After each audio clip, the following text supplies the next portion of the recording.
Stephen Wiltshire from London is a star among savants. His nickname is the Living Camera. Stephen is autistic. He lives in a world of his own. Communication is difficult for him. He didn't speak his first words, pencil and paper, until he was 5. Yet when he was 11, he drew a perfect aerial view of London after only one helicopter ride. Even the number of windows in all the major buildings in his drawing was correct.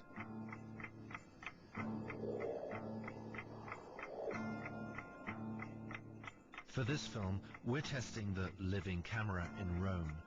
Stephen has never seen the Eternal City from above before.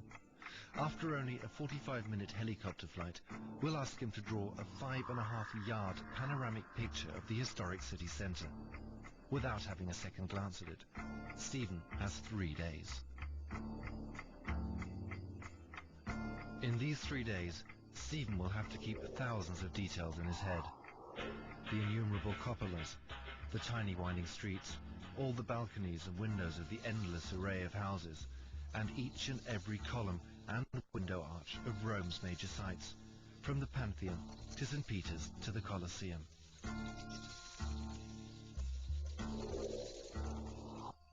Five and a half yards of paper can look scarily empty.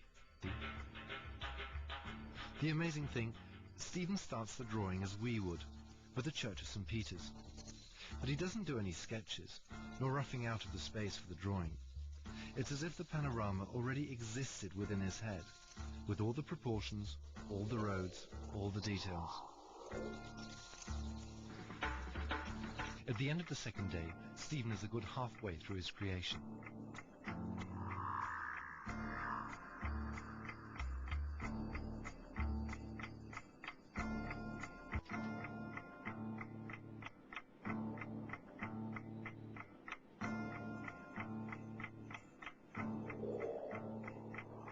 After 3 days of his drawing marathon, even Stephen Wiltshire starts to tire. He has filled in more than 5 yards of paper in fine pencil. He has been restlessly aligning window to window and house to house, because Stephen loves to be applauded for his art. In the left corner, he's finally reached the ruins of the Forum Romanum. Stephen's sister Annette is rejoicing with him. He's made it. Obviously, he's pleased with his work. Yet our vexing question still remains. How precise was Stephen's ability to memorize? Is it really true that you could only see a single curve of the Tiber from above?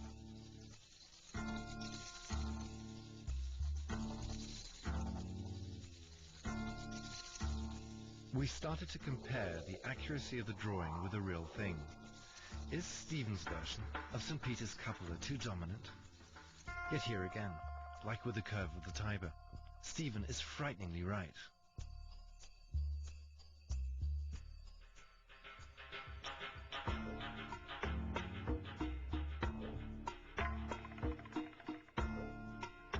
We wondered if the famous Roman hill should probably stand out more in Stephen's panorama. But again, Stephen had seen it better. From 1,000 feet up, the hills are, optically, almost level. Checking the Pantheon, we did discover some minor inaccuracies on the roof. But the number of columns of the portal is, again, absolutely correct.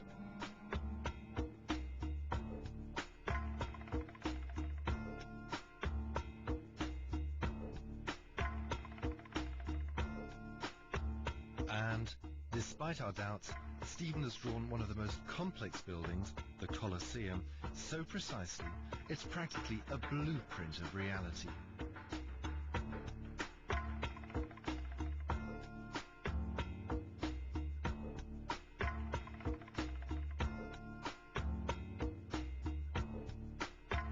Stephen was also accurate in the instances we checked of nameless buildings and side streets. Had he had more time, his sister Annette believes, he would have put in even more detail.